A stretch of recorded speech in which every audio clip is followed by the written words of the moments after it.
بسم اللہ الرحمن الرحیم۔ گلستان ازہری چینل میں آپ کو خوش آمدید۔ اللہ عز و جل کا بے حد شکر ہے کہ اس نے ہمیں مسلمان اور اپنے پیارے حبیب کی امت میں پیدا فرمایا اور ہمیں بے شمار نعمتوں سے نوازا۔ اللہ تعالیٰ کی ان بے شمار نعمتوں کا شکر ادا کرنا اور اس کا ذکر کرنا، اس کی تعریف و توصیف بیان کرنا بھی عبادت ہے، اور اللہ عز و جل نے اس کا بڑا اجر و ثواب رکھا ہے۔ قرآن پاک میں ارشاد باری تعالیٰ ہے، ترجمہ: اور اللہ کو کثرت سے یاد کرنے والے مرد اور یاد کرنے والی عورتیں، ان سب کے لیے اللہ تعالیٰ نے مغفرت اور اجر عظیم تیار کر رکھا ہے۔ سورہ جمعہ میں ارشاد باری تعالیٰ ہے، ترجمہ: اور تم کثرت سے اللہ کا ذکر کرو، یقیناً تم دنیا و آخرت کی کامیابی حاصل کر لو گے۔ سورہ احزاب میں ارشاد فرمایا، ترجمہ: اے ایمان والو، تم اللہ کا ذکر خوب کثرت سے کیا کرو اور صبح شام اس کی پاکیزگی بیان کرو۔ حدیث قدسی میں آیا ہے، اللہ تعالیٰ فرماتا ہے، میں اپنے بندے کے گمان کے ساتھ ہوں، جیسا وہ میرے متعلق گمان رکھتا ہے میں ویسا ہوتا ہوں، اور میں اس کے ساتھ ہوتا ہوں جب وہ میرا ذکر کرتا ہے تو میں بھی اپنی تنہائی میں اسے یاد کرتا ہوں، اور اگر وہ کسی مجمع میں میرا ذکر کرتا ہے تو میں بھی اس کے مجمع سے بہتر مجمع میں اس کا ذکر کرتا ہوں۔ حدیث نبوی ہے، رسول اللہ صلی اللہ علیہ وسلم نے فرمایا، کیا میں تمہیں وہ عمل نہ بتاؤں جو تمہارے اعمال میں سب سے زیادہ بہتر ہے اور تمہارے مالک کے نزدیک سب سے زیادہ پاکیزہ ہے اور تمہارے درجات کو سب سے زیادہ بلند کرنے والا ہے، اور سونے چاندی کے اللہ کی راہ میں خرچ کرنے سے بھی زیادہ بہتر ہے، اور اس سے بھی بہتر ہے کہ تم اپنے دشمن سے میدان جہاد میں مقابلہ کرو اور پھر تم ان کی گردنیں کاٹو اور وہ تمہاری گردنیں کاٹیں۔ صحابہ نے عرض کیا، کیوں نہیں یا رسول اللہ، ضرور بتائیے۔ آپ نے فرمایا، وہ عمل اللہ تعالیٰ کا ذکر ہے۔ ایک اور حدیث میں آیا ہے، رسول اللہ صلی اللہ علیہ وسلم نے فرمایا، جب بھی کوئی جماعت اللہ تعالیٰ کا ذکر کرنے کے لیے بیٹھتی ہے تو فوراً رحمت کے فرشتے ان کو چاروں طرف سے گھیر لیتے ہیں اور اللہ تعالیٰ کی رحمت ان کو ڈھانپ لیتی ہے، سکون اور اطمینان ان پر برسنے لگتا ہے، اور اللہ تعالیٰ ان فرشتوں سے ان ذکر کرنے والوں کا تذکرہ فرماتا ہے جو اس کے پاس موجود رہتے ہیں۔ ایک اور حدیث میں آیا ہے کہ اگر ایک شخص کی گود میں درہم ہو اور وہ ان کو تقسیم کر رہا ہو اور دوسرا شخص برابر اللہ تعالیٰ کا ذکر کر رہا ہو تو اللہ تعالیٰ کا ذکر کرنے والا اس درہم تقسیم کرنے والے سے افضل و اعلیٰ ہوگا۔ حدیث نبوی ہے، رسول اللہ صلی اللہ علیہ وسلم نے فرمایا،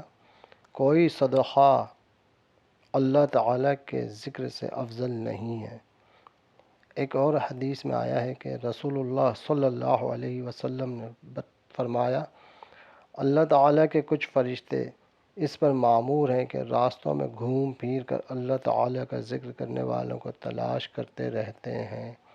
پس جب وہ کسی جماعت کو اللہ جل شانہ کا ذکر کرتے ہوئے پاتے ہیں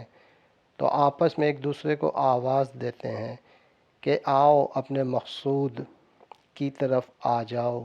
تو سب فرشتے مل کر آسمان دنیا تک ان ذکر کرنے والوں کو اپنے بازوؤں کے سایہ میں لے لیتے ہیں۔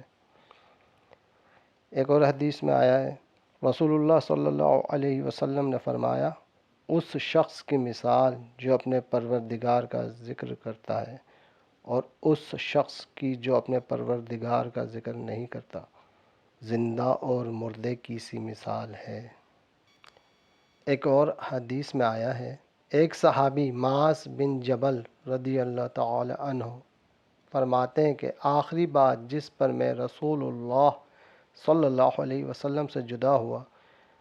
وہ یہ ہے کہ میں نے آپ صلی اللہ علیہ وسلم سے دریافت کیا، کہ کون سا عمل اللہ تعالیٰ کو سب سے زیادہ پسند ہے۔ آپ صلی اللہ علیہ وسلم نے فرمایا، وہ عمل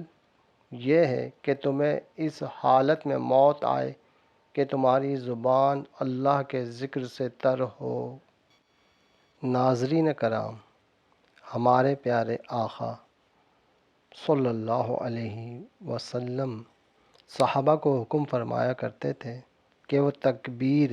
اللہ اکبر، تقدیس سبحان الملک القدوس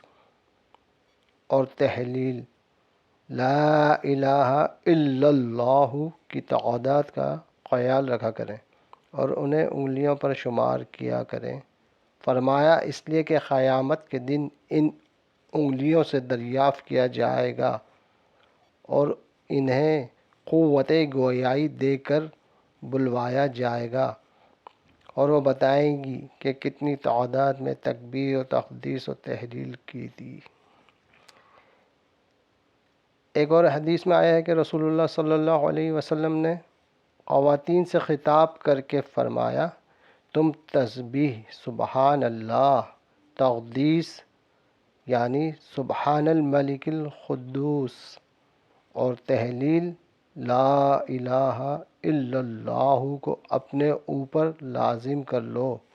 اور کبھی ان سے غفلت نہ کرو کہ تم اللہ تعالیٰ کی رحمت سے فراموش کر دی جاؤ۔ ایک اور حدیث میں آیا ہے، حضرت عبداللہ بن عمر رضی اللہ تعالی عنہما فرماتے ہیں کہ میں نے رسول اللہ صلی اللہ علیہ وسلم کو سیدھے ہاتھ کی انگلیوں پر تسبیح پڑھتے ہوئے دیکھا ہے۔ ایک اور حدیث میں آیا، رسول اللہ صلی اللہ علیہ وسلم نے ارشاد فرمایا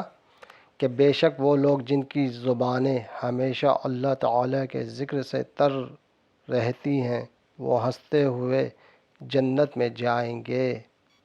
ناظرین کرام، اگر آپ کو ہماری یہ ویڈیو پسند آئی ہو تو ہمارے چینل کو سبسکرائب کریں، ویڈیو کو لائک اور شیئر کریں۔ شکریہ۔